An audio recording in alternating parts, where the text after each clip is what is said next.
Thank you for joining my presentation. How to improve safety and reliability of the high-pressure synthesis section of urea plants. Let me first thank my co-authors, Mr. Prem Babu of Dangote Fertilizers in Nigeria, Dan Kojikaru of Fertilizer Industrial Services in the UK, Joe Eikenboom of UreaKnowHow.com in the Netherlands, Majid Mohammedian of OCI in the Netherlands, and Giel Notten of Entity Consultancy, also in the Netherlands. I will split up my presentation into 5 sections. Start with a short introduction, discuss with you the incidents in the high-pressure synthesis section of urea plants, and then present the top 10 prevention and mitigation measures. I like to illustrate these measures with the example of tray clips and finalize with conclusions. The UreaKnowHow.com Urea Incident Database contains already more than 135 incidents. And in more than half of these, 74, these incidents happened in the high-pressure synthesis section of the urea plant. Of these 74, nearly half, 45%, did happen with the high-pressure urea reactor. 22% did happen with high-pressure heat exchangers, and 33%, 1/3, did happen in the high-pressure piping systems. It's good to realize that piping systems face additional challenges. Typically, they receive less attention, they are more difficult to inspect, the accessibility is complicated, and also it's not always possible to go inside due to the smaller diameters. And the welds are made typically in the field, whereas for high-pressure equipment, the welds are made in a professional workshop. This slide shows the general risk diagram of the incidence of the high-pressure synthesis section of a urea plant. In the red blocks on the right side, you see the consequences. Nearly all incidents lead to the release of a toxic ammonia cloud, and half of the incidents lead to a pressure wave of flying objects as a result of a rupture. We have identified 4 scenarios, which are indicated with the blue arrows.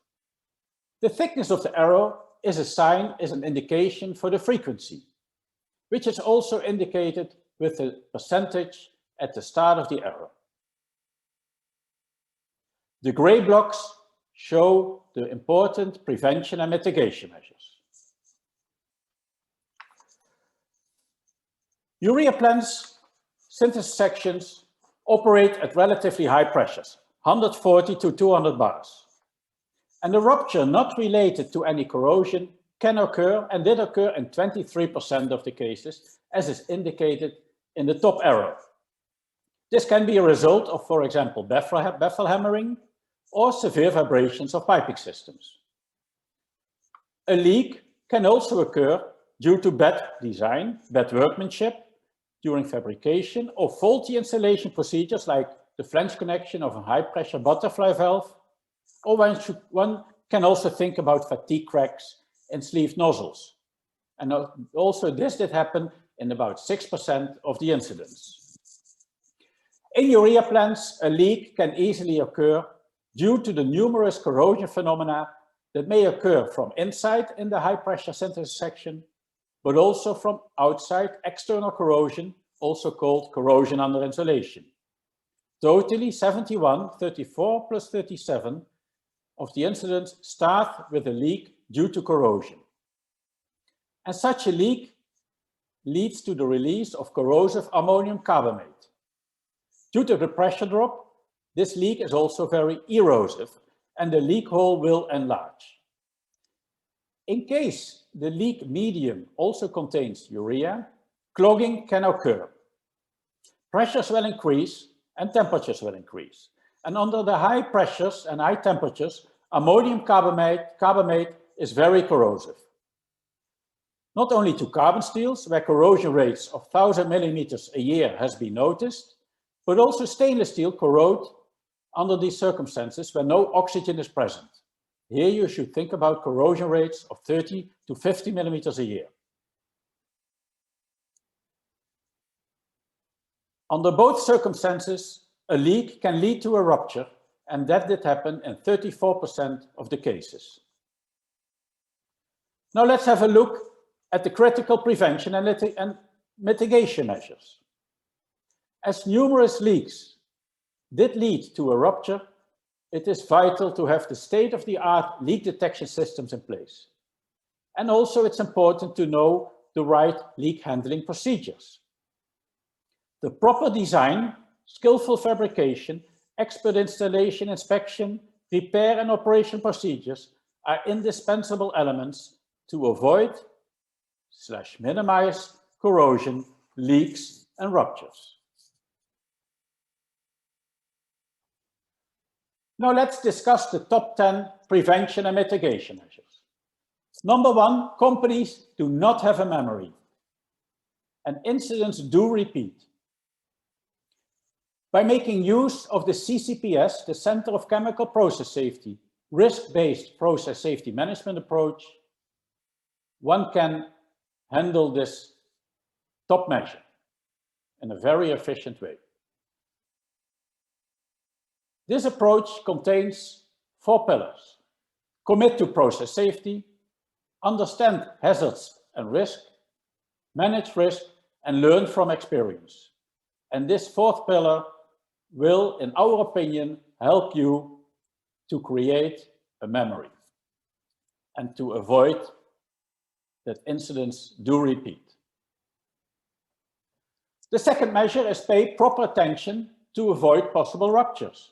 And remember, the pressures in the urea synthesis sections are high, 140 to 200 bars. So please pay proper attention to baffle hammering in case of U-tube, vibration of pipelines, hydrogen explosions, draining procedures, heating up and cooling down procedures. Make use of state-of-the-art leak detection systems. Make use of the laser flush ammonium carbamate safety valves. And involve experienced and qualified fabricators, welders and inspectors. And do HAZOPs by making use of the urea incident databases available and involve independent urea experts. Number 3, ammonia leak handling procedures. In most incidents, a toxic ammonia cloud is a consequence. And ammonia is extremely dangerous for lungs and eyes. Luckily, the odor detection at low concentration helps. But we feel that it is good practice to take with you when you go into the urea plant a full face mask or at least a wet cloth to protect your lungs and eyes. And in case of a leak, stop the plant. Do not clamp ammonium carbamate high pressure pipelines. Do not hot bolting. Flush solids away from flange leaks. And let hot carbamate not drip on high pressure equipment as it leads to cracks in the high pressure carbon steel pressure bearing wall. Then number 4, install state-of-the-art leak detection systems. You need leak detection systems for the loose liners, the protection of the loose liners of high pressure equipment, for the tube sheet connections and high pressure heat exchangers, for flange connections, so in case you insulate the flanges, keep a hole as a leak detection hole. Also note that many high pressure valves have leak detection holes. And pay attention to general leak detection. And here you see 2 nice examples of such a system. The Grand Perspective technology to make visible ammonia clouds, for example, and the GEXCON process simulation tools to make you more aware about the consequences of a leak by making use of high-level simulation tools. And then there are procedures. Procedures for proper design, fabrication, installation, inspection, repair, and operational procedures. And we have included in our paper numerous suggestions. Now, it's not useful to list all these suggestions in this presentation, and therefore I like to illustrate these measures with an example of tray clips. Number one, companies do not have a memory. And that is also valid for tray clips. If you look in the ureaknowhow.com Urea incident database, you find already minimum 4 incidents with tray clips.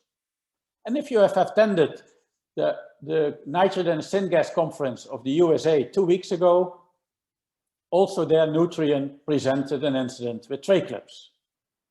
There are several failure modes with tray clips. And here you see pictures of some of these failure modes, like end crater defects and lack of fusion due to stop-start defects.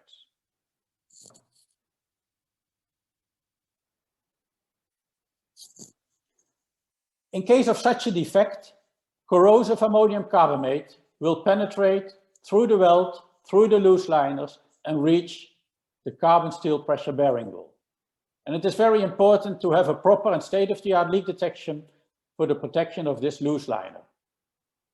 We have developed the ammo laser leak detection system for that. Here you see a picture.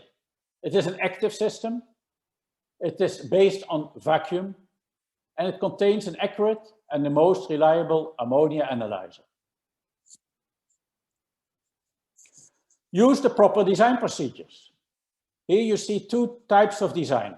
Design number 1, also called the U-clip design, and design number 2. One can imagine that with design number 1, it's not easy to make a full penetration weld from the inside. It is also not easy to do a good visual inspection of the welds during a turnaround. That has been made much more easy by design number 2. And one can also see very nicely the consequences of choosing a better, a higher alloy material of construction. On the right side, 25-22-2, and on the left side, 316L urea grade. So choosing an improved design and improved material of construction has a significant result in a higher safety and reliability level. Then proper fabrication procedures. Ensure that you take sufficient time to install tray clips. The installation of tray clips is typically the final step in the fabrication process. And at that moment, maybe the fabricator is under pressure to deliver the vessel in time. One should not compromise on the quality of the welds, of the fabrication welds of the tray clips. Take sufficient time, use a full penetration weld, use the improved welding procedures and improved fillers, and weld preferably in downhand position. The picture shows the good practice of creating a pre-opening to ensure a full penetration weld. Number 7, proper installation procedures. Ensure that you have experienced and qualified welders and make use of adequate welding equipment. Then number 8, proper inspection procedures. Do visual inspections during the turnaround for weld defects. Use the proper repair procedures, like grind flush the old tray clips and install new tray clips at a different location. And finally, proper operational procedures by making use of the ammo laser leak detection system for loose liners. And that brings me to the conclusions. The ureaknowhow.com Urea incident database contains already more than 135 serious incidents. The majority of these incidents did occur in the high pressure synthesis section. The most critical safety hazards are ruptures and toxic ammonia clouds. And our paper describes in detail the top 10 prevention and mitigation measures. To minimize, avoid that incidents do repeat, we recommend to make use of the CCPS risk-based process safety management approach. Pay proper attention to avoid ruptures, to handle leaks, and to apply state-of-the-art leak detection systems. Also pay proper attention to the right design, fabrication, installation, inspection, repair, and operational procedures. Number 8, involve experienced and knowledgeable Urea experts as owners, engineers in your projects and training programs, and treat safety and reliability as your #1 priority. It will pay back. With this, I'd like to end my presentation. And of course, I'm available for any question you may have. Thank you very much.